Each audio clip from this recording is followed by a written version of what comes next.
Bom dia! Início de semana, eu sei que é difícil, sobretudo estando nós em julho, a altura em que normalmente a malta vai de férias. Bom, já sabe que está com a Cor do Dinheiro, dia 12 de julho do ano da graça de 2021. E também, como sabe, a Cor do Dinheiro não para, não tem férias. O único dia do ano em que não há Cor do Dinheiro é o dia de Natal. Porque o resto, até o dia 1º de janeiro, tem sempre a Cor do Dinheiro e vai tê-lo também nestas férias. Bem, vamos começar por onde? Pelo período de ordem do dia. Não sem antes fazer alguns alertas. O primeiro é dia D, hoje, 21 horas, aqui no canal A Cor do Dinheiro. Vasco Rato e João Marcos de Almeida vão repetir, são repetentes do programa da semana passada para esta semana. Segundo o alerta, amanhã não vai haver think tank às 18 horas. Eu vou estar fora do país, a culpa é minha, integralmente minha, e portanto o teremos na quarta ou na quinta, mas eu dar-lhe conta disso amanhã, depois de negociar com, entre aspas, mercadejar, é uma palavra que gosto cada vez mais, com o Jorge Marrão e, mas não é nesse sentido, com o Jorge Marrão e Joaquim Aguiar. Terceiro alerta, a Cor do Dinheiro tem uma parceria com a Prozis. E, portanto, sempre que você for ao site fazer compras, já sabe, na saída, no checkout, vai lá o cupom promocional Camilo, desconto 10%. Fora as promoções semanais, que eu divulgo sempre aqui. Feito este disclosure, não é? Vamos então ao programa de hoje. E vamos começar por onde? Olha, vamos começar... Espera aí, desculpa lá. Cristiano the Great, sim, Cristiano Ronaldo. Eu não tenho feito aqui, às vezes, muitas alusões a ele, nem elogios a ele, mas vamos lá ser honestos.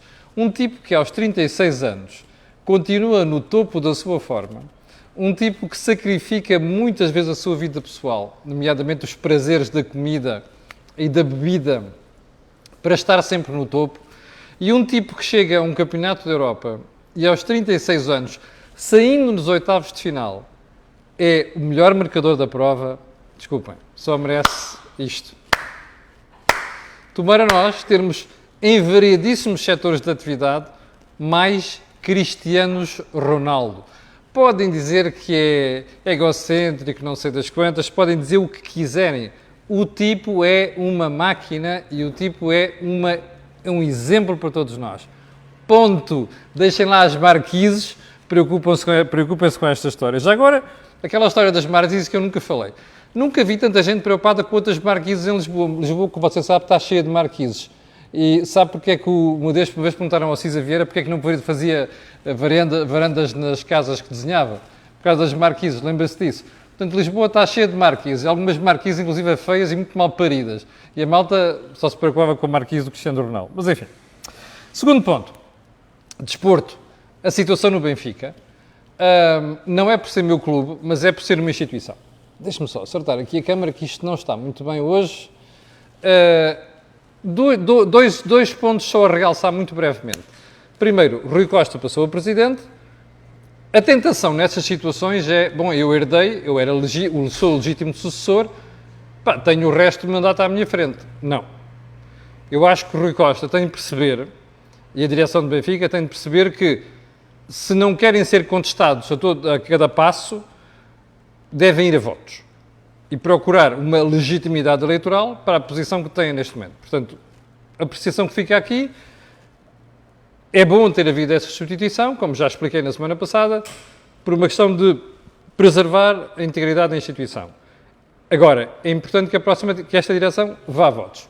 Segundo ponto, eu li no jornal qualquer de hoje, não é qualquer, nesse sentido, obviamente, tenho todo respeito pelos jornais, acho que é na Bola, que já não me lembro onde é que foi. Parece que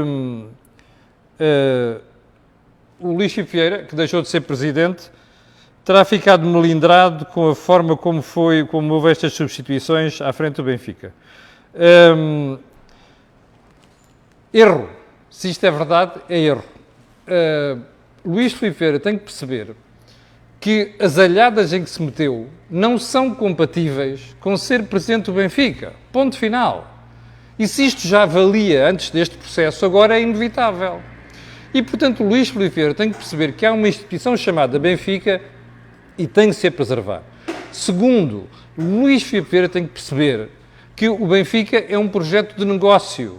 Futebol hoje em dia é negócio, com empresas, patrocínios.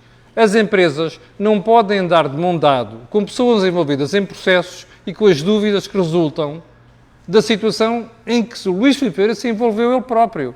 Eu não estou a dizer que é culpado, nada disso. Não pode haver dúvidas, não pode haver hesitações aqui. Portanto, o Benfica tem de se preservar. Ponto final. Ponto seguinte. A entrevista de Marcelo, o nosso querido líder, Presidente da República, ao público. Eu não li a entrevista toda, porque às tantas já me fartei daquilo. Mas também vou dizer uma coisa. Quando se tem que ir buscar para título, para manchete, esta frase que lhes vou ler, está tudo dito. Guterres conseguiu uma aproximação às pessoas como nenhum outro líder. Eu sei que às vezes os títulos são da responsabilidade dos jornais. E sei que às vezes os jornais, sobretudo quando têm este complexozinho de esquerda, é uma chatice, não é? O Guterres é um fujão, percebe? Aliás, nós nos últimos 20 anos tivemos uma série de fujões em Portugal. O problema orçamental que Portugal tem hoje em dia, e de dívida, começou com o Guterres. Quer dizer, quando o Marcelo vem dizer Guterres conseguiu uma aproximação às pessoas como nenhum outro líder, who the fuck cares? Não é? Como qualquer dia alguém vai dizer assim, do Marcelo, o tipo tive uma ligação com as pessoas como mais nenhum outro.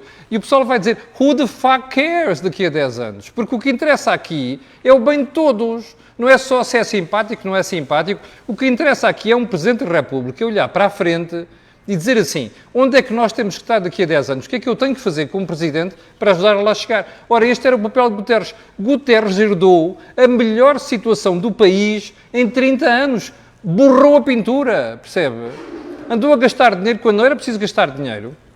Deixou de deslizar as finanças públicas. Criou um problema que depois, em 2001, tivemos, foi a primeira recessão deste século. Remember? Isto é Guterres. E isto é o que Marcelo tem para dizer sobre isto.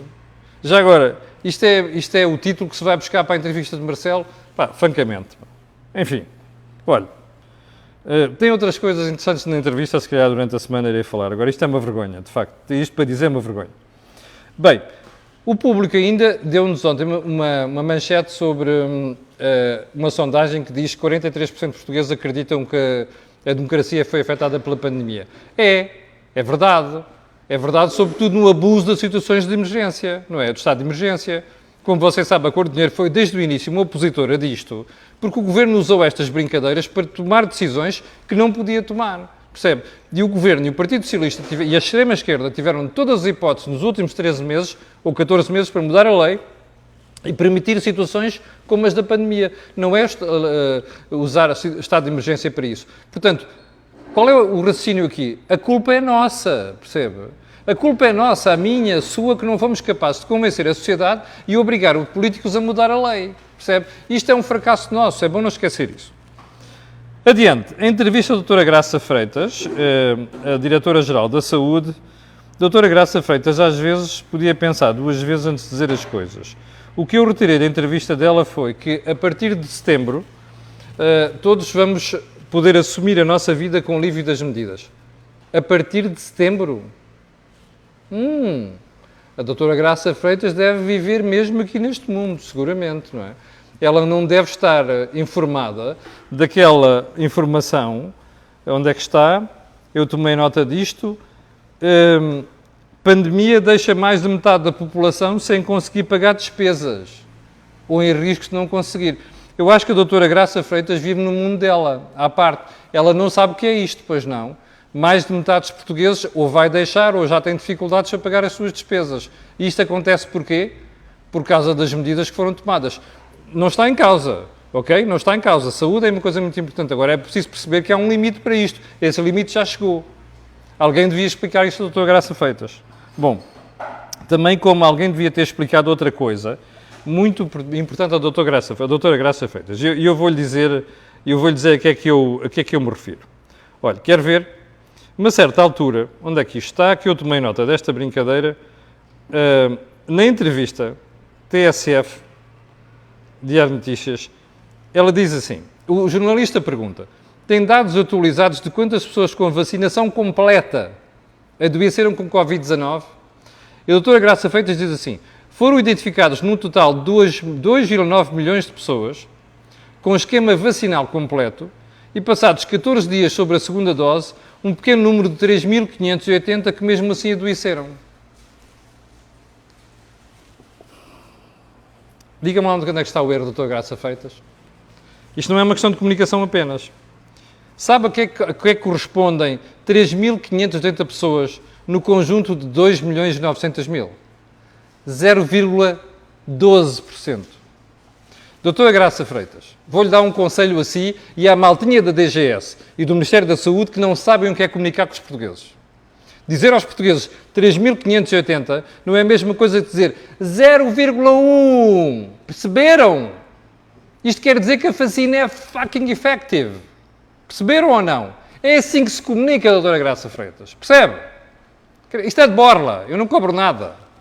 Bem, finalmente, vamos à entrevista de Mário Centeno, no Público de hoje. Eu vou deixar para o comentário no fim, que é a frase da semana, ok? Vamos a outra história. Eurico Brilhante Dias, secretário de Estado da Internacionalização. Eu gosto dele, tenho que dizer, mas tenho mesmo que dizer, gosto dele pessoalmente e acho que ele é uma pessoa competente. Qual é o problema do Dr. Eurico Brilhante Dias? É socialista e não consegue deixar de ser socialista. E a gente já vai ver isto. Ele deu uma entrevista ao meu jornal, o Jornal de Negócios, e à Antena 1, neste fim de semana. E então, nessa entrevista, ele diz várias coisas. Olha, primeiro resolveu botar faladura sobre os casos Cartão Vermelho, este de Luís Viveiro e companhia, Joe Berardo e Ricardo Salgado. E ele diz o seguinte, estes casos retiram valor à economia portuguesa. Ou seja, a corrupção, isto é ipsis verbis, a corrupção retira valor à economia portuguesa como retira a todas as economias. Mas a seguir, o Eurico Brilhante Dias diz assim, Portugal não é um país particularmente visto como um país em que há mais corrupção do que noutro. Já vamos. E depois complementa. Tenho que ser sincero, neste momento não sinto isto como um dano. Então vamos lá ver se a gente percebe. Eurico Brilhante Dias começa por dizer os casos Cartão Vermelho, Joe Berardo e Ricardo Salgado tiram valor à economia portuguesa. Nada mais certo. Então, primeiro, isto destrói PIB. Estas coisas destroem PIB, não é?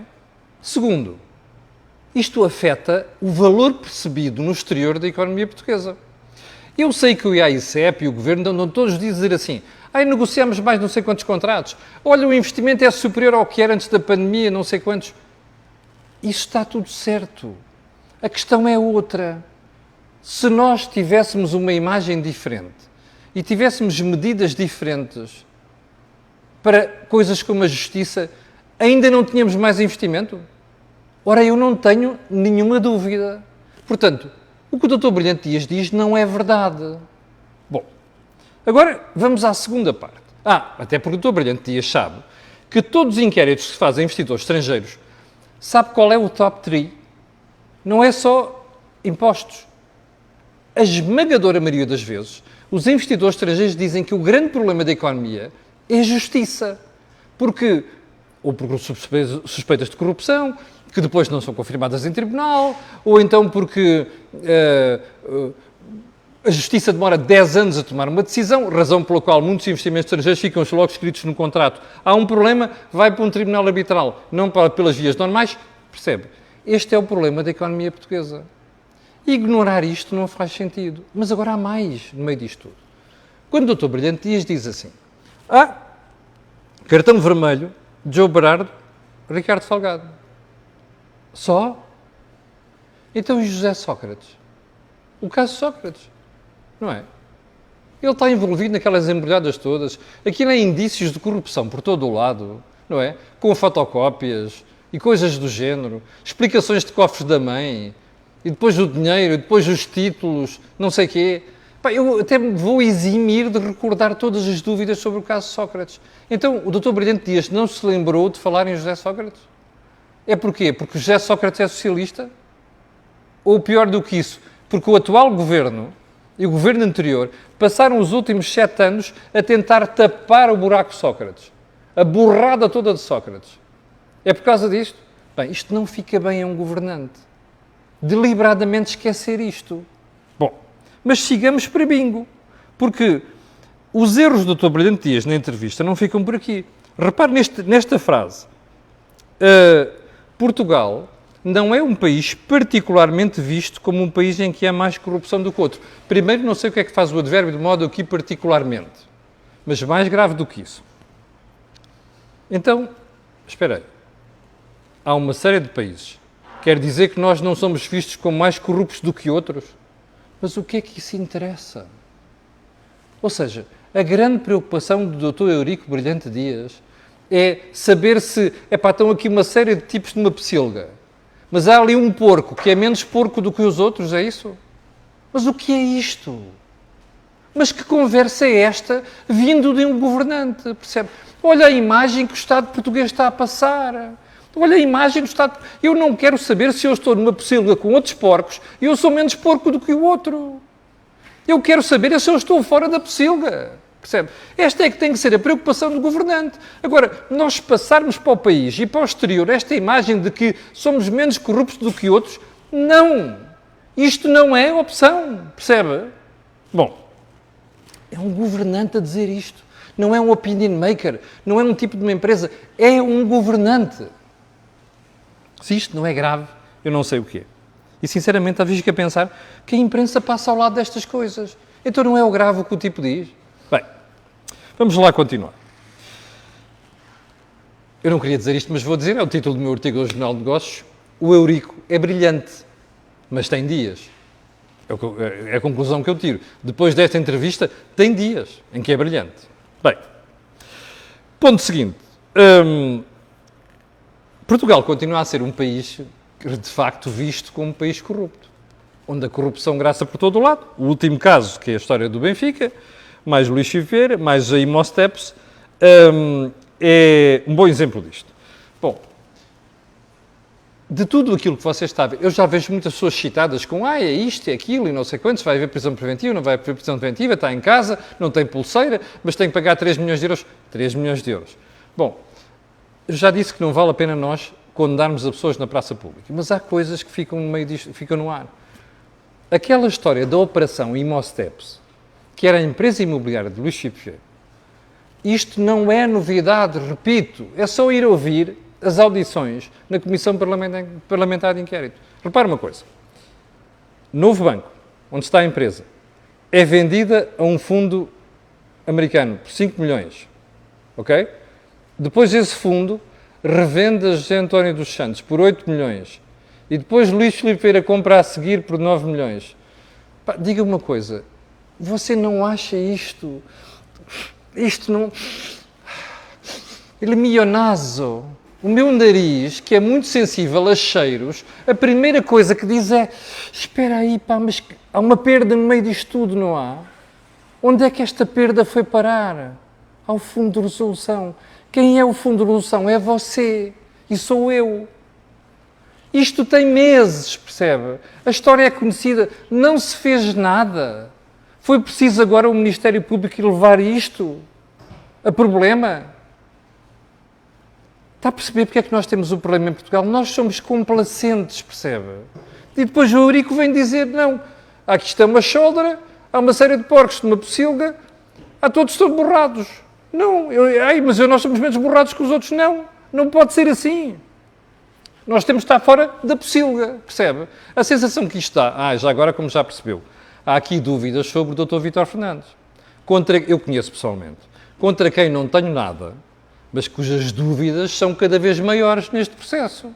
Você dirá, isto quer dizer que ele está envolvido? Não sei, mas há uma coisa... só um pormenor. Vou deixar a análise do Vítor Fernandes para amanhã, porque eu acho que aquilo é tão grave, é tão melindroso o que se passou com ele e com o processo, que merece uma análise autónoma. Está prometido para amanhã, sem falta. Aliás, amanhã, se o avião não cair, farei a emissão a partir de Bilbao, norte de Espanha. Bem, quero ver como nós dispomos a jeito. Esta notícia tem 2 semanas.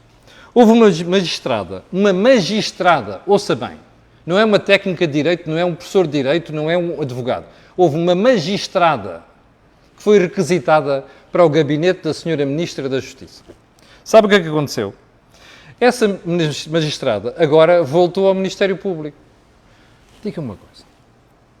a Ministra da Justiça é uma política. Está num cargo político. Porque carga d'água é que uma magistrada do Ministério Público há de ir trabalhar num cargo político. Porque carga d'água. Não até pode ir. Agora, o que não podemos ter é a magistrada de volta ao Ministério Público. Ou pelo menos ser um período de nojo, percebe? Isto não lhe parece normal? Não lhe parece que há aqui um problema de ética no meio disto tudo? Não lhe parece que você tem agentes da Justiça envolvidos no Poder Executivo e depois saem do Poder Executivo e voltam para agentes da Justiça? Acha isto normal? Eu não acho. Há uma coisa que quero dizer aqui. Há muitos anos que me faz impressão em Portugal a forma como juízes e magistrados saltam daquelas funções para irem desempenhar funções do setor privado ou outra coisa qualquer. Olha, futebol é um bom exemplo. Nunca gostei de ver juízes envolvidos em órgãos de clubes. E como você sabe, é o que havia por aí mais. Agora parece que já começaram a mudar. Mas repare, não faz sentido. Quando a gente vai para a Justiça, para agentes da Justiça, magistrados, juízes, aquilo é uma profissão de fé. Percebe? É como ir para sacerdote, para pastor de alguma religião, depois já não pode voltar atrás. Aquilo é um casamento para a vida se você quiser ser levado a sério. Agora, justiça com o Poder Executivo, não. Bem, eu vou para a frase da semana, independentemente de amanhã analisar com cuidado a entrevista de Mário Centeno. Não consegui ver no todo, apenas registrei uma coisa. Então eu vou ler a frase da semana e vamos explicar a entrevista de Centeno naquela parte que já li. A revisão da estratégia do BCE é uma boa notícia para Portugal. Então eu vou-lhe explicar o que é que se passa com o BCE. O BCE está atrasado na resposta a tirar os estímulos que a economia vai aquecer, ok? Mas o BCE está borrado de medo, que sabe que se fizer alguma coisa, a coisa pode correr mal no crescimento económico e o pessoal vir a coçar o BCE. O BCE tem menos medo do que tem o Banco Central Alemão. Mas o que é que o BCE fez na semana passada? Eu não lhe expliquei isto aqui, que não tivemos tempo, mas disse assim, bom, estão a ver, antigamente o nosso objetivo de inflação era de 0 a 2%. Percebeu bem? Abaixo de 2%. Agora passa a ser 2%.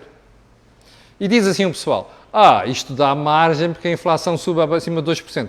Olha, esta coisa para mim se me põe los pelos de punta. Percebe? Quando eu ouço bancos centrais a dizer isto, lembro-me sempre dos anos 70. Andaram a fazer disparates, depois tiveram inflação a 12% e 18%. Ok? Bom, acho que isto é um erro do BCE, vir dizer isto. Sobretudo vir dizer isto a público. Portanto, Mário Centeno acha isto uma grande estratégia. E porquê é que ele acha uma grande estratégia? Porque ele me diz mesmo na entrevista, porque isto dá a Portugal tempo para corrigir os seus desequilíbrios. Qual é o principal desequilíbrio? Atenção que não é o Camilo Lourenço a dizer, é o Mário Centeno. Excesso de endividamento da economia. Famílias, empresas e Estado. Espera aí. Então nós precisamos de mais tempo. O que é que andou o Dr. Mário Centeno a fazer durante 5 anos e meio como Ministro das Finanças? Pois é. Está a ver? A dívida baixou de 130 para 119. Olha, já está no 135. Está a ver? Isto são os Mários Centenos desta vida.